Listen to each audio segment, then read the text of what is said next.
dans un moment difficile. C'est une école de l'Éternel. Amen. Au moment où on apprend que non, tu apprends que non, ton mari est en prison, et ce n'est pas facile. Quelques semaines qui ont suivi, tu apprends que ton père est mort. Ce n'est pas non plus facile. Ça s'est suivi comme Job. Tu te retrouves là, seul, sans appui, et ce n'est pas facile. Comme il disait, il y a un temps, l'apôtre Tamoukot m'a dit, il n'y a que celui qui s'est blessé qui peut comprendre. Quand l'autre est blessé, il saura que non. Comment la personne souffre. Et ce n'est pas facile, tu te retrouves comme ça. Et tu te retrouves également, tu es pasteur, tu vas assumer les responsabilités de l'église. Comment faire? Sans oublier, tu es une mère de famille, sans oublier que tu as aussi des responsabilités privées chez toi. À la maison, tu vas tout gérer à la fois. Et ce n'est pas facile.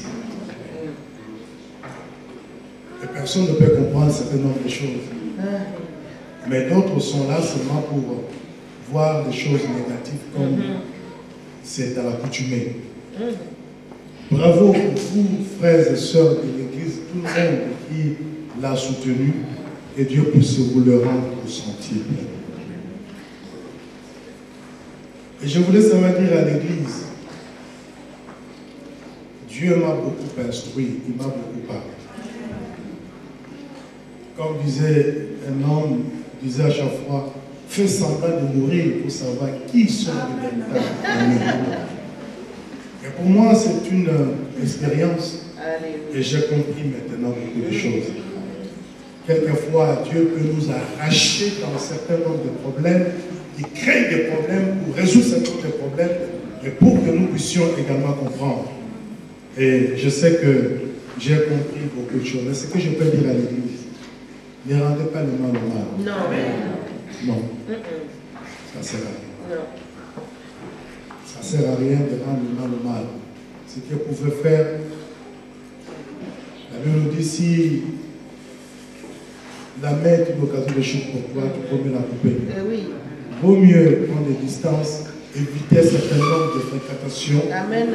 Ça sera mieux pour toi. Alléluia. Laisse Dieu se venger. La vengeance appartient à l'Éternel. Amen. Amen. L'Église, nous devons être unis. Et nous devons sortir de la distraction. Dans le profond sommeil, il y a le sommeil physique, le sommeil aussi spirituel. Nous devons continuer dans la prière, persévérer dans les enseignements et nous devons demeurer dans la communion fraternelle. Restons dans la vision que Dieu m'a donnée. Ce n'est qu'alors si nous rentrons dans cette vision que vous allez vous retrouver dans cette vision et Dieu s'occupera de vos problèmes. Nous devons gagner, comme je vous ai dit, des âmes formées et nous devons nous préparer à être envoyés. Nous allons vivre dans l'amour éternel. Alors, bien-aimés, dans les moments difficiles, un homme de Dieu, un enfant de Dieu doit garder silence. Et Dieu va vous justifier.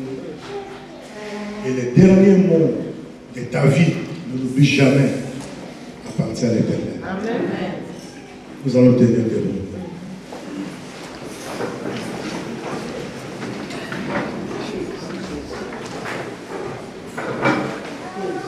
Et Dieu te bénisse là où tu es, tu dis Amen. Amen. Non, Satan n'a pas entendu. Dis Amen. Amen. Dis Amen pour que les démons sachent que tu es là. Amen. Est-ce que tu peux saluer ton frère, ta soeur qui est à tes côtés, tu lui dis que Dieu te bénisse. Saluez-vous. Dieu te bénisse.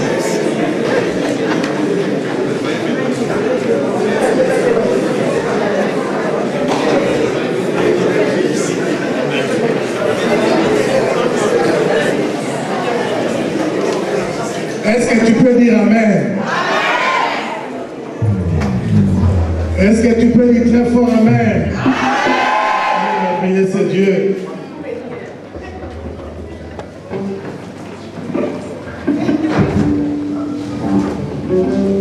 Je ne sais pas comment, je vois beaucoup de frères et sœurs. Je vous vois tous vraiment beaux et belles.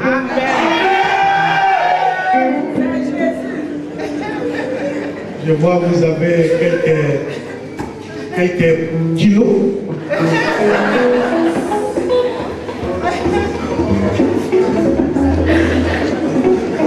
Je vois l'évangéliste Bilvin.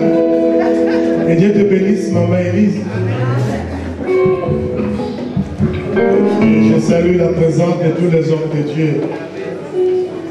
Que Dieu te bénisse. C'est le pasteur Gaël. Tu me fais peur. Ah.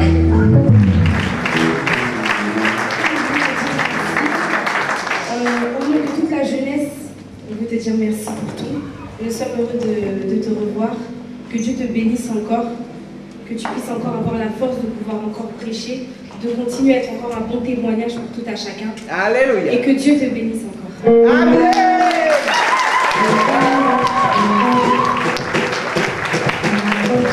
C'est Marie. C'est encore changé. Maman pasteur. Toi, il faut que tu épouses un ministre de Dieu.